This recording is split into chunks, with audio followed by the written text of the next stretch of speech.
नमस्कार दोस्तों, आज हम 11.2 के प्रश्न 3 को ले रहे हैं, जिसके अंतर्गत कहा गया है कि 4 सेंटीमीटर, 5 सेंटीमीटर और 6 सेंटीमीटर भुजाओं वाले एक त्रिभुज की रचना करनी है और फिर इसके समरूप, मतलब समरूप का अर्थ सभी जानते हैं, हम पढ़ के आए हैं।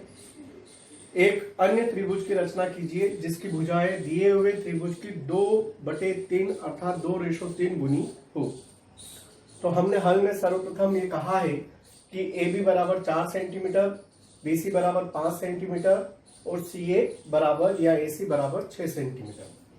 आइए हम सर्वप्रथम एक त्रिभुज की रचना करते हैं जिसमें भुजाओं का माप 4, 5 और 6 सेंटीमीटर क्रमशः होगा। तो हम सर्वप्रथम बी सी बराबर 5 सेंटीमीटर रेखाखंड खींच लेते हैं स्केल की मदद से। आइए देखिए, प्रश्न में दिए गए माप के हिसाब से हमने BC बराबर 5 सेंटीमीटर का रेखाखंड खींचा। बिंदु B को केंद्र मानकर, यही आपके रचना के पद भी रहेंगे, बिंदु B को केंद्र मानकर BC के ऊपर की ओर 4 सेंटीमीटर त्रिज्या से, B को केंद्र माना, 4 सेंटीमीटर त्रिज्या ली हमने और BC के ऊपर की ओर ये कट लगाया हमने। ठीक है, इसी प्रकार बिंदु C को केंद्र मानकर पुनः BC के ऊपर की ओर 6 सेंटीमीटर त्रिज्या से हम चाप काट रहे हैं। ये हमारी जो माप है, जो आपको प्रदर्शित हो रही है, उस माप के हिसाब से हम ले रहे हैं। BC बराबर कितना, AC बराबर कितना हो जाएगा, आप 6 सेंटीमीटर। तो हम 6 सेंटीमीटर माप ले रहे हैं। ये माप हम बिंदु C पर केंद्र मानकर और ऊपर की ओर चाप काट रहे हैं।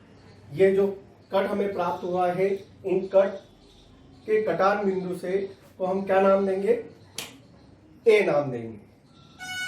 आइए A को B से और A को C से मिलाते हैं। प्रश्न में हमसे कहा गया है कि समरूप त्रिभुज की रचना करनी है।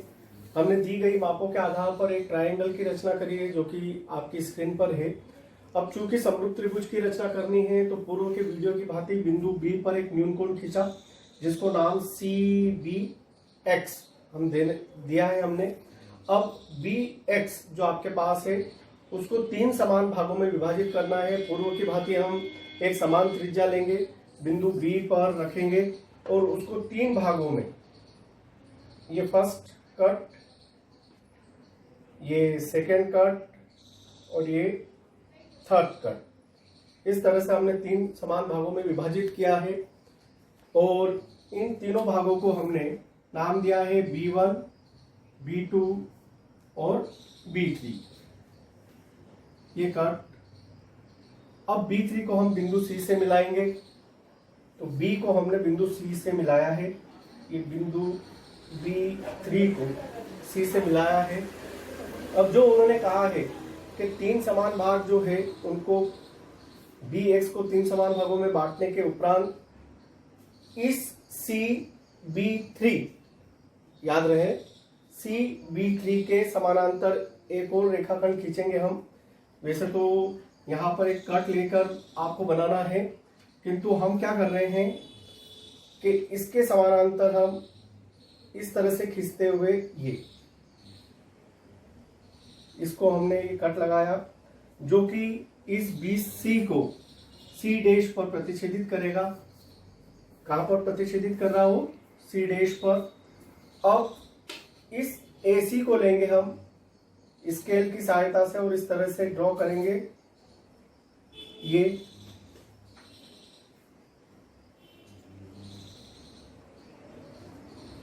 तो ये AB को A डैश पर प्रतिच्छेदित करेगा।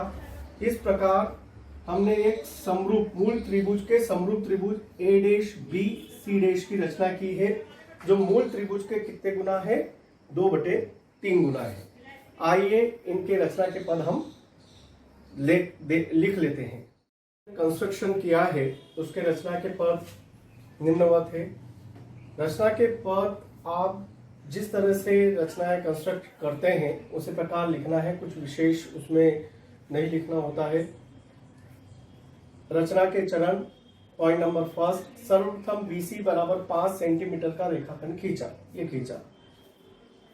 दूसरा पॉइंट, BC के ऊपर की ओर क्रमशः 4 सेंटीमीटर और 6 सेंटीमीटर त्रिज्या से B व C को केंद्र मानकर, हमने यही किया, B को केंद्र मानकर BC के ऊपर की ओर 4 सेंटीमीटर का रेखाखंड खींचा और C को केंद्र मानकर उसी ओर या ऊपर की ओर 6 सेंटीमीटर का त्रिज्या से चाप काटा, तो बिंदु A प्राप्त होता है। और बिंदु A प्राप्त होने पर ABC को हमने मिलाया, तो क्या प्राप्त हो जाता है हमें, केंद्र बिंदु A प्राप्त होता है और ABC को मिलाने पर त्रिभुज ABC की रचना होती है।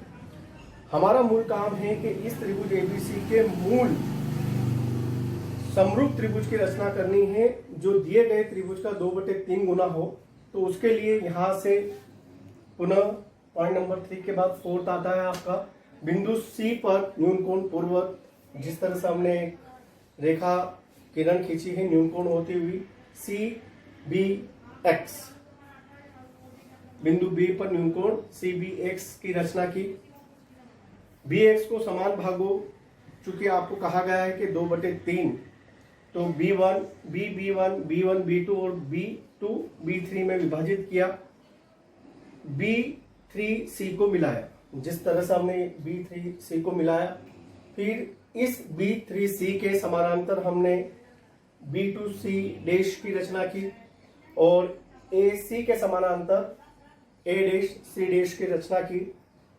तो हम ये पाते हैं कि इन बिंदुओं को जब हम मिलाते हैं तो ये आपके पास A dash C dash B मूल त्रिभुज के समरूप एक त्रिभुज प्राप्त हो जाता है, जो कि मूल त्रिभुज का कितना गुना होता है, ये त्रिभुज 2/3 गुना होता है। इस प्रकार इस वीडियो में हमने एक समरूप त्रिभुज की रचना की भुजाओं के आधार पर की है। आप इसकी प्रैक्टिस करें, निश्चित तौर पर इस प्रकार का सवाल बनता है। विगत 2 वर्षों से इस प्रकार के सवाल वार्षिक परीक्षा में पूछे जा रहे हैं। आशा है आप इस सवाल को बहुत अच्छे से करेंगे आपकी अभ्यास पुस्तिका में। धन्यवाद।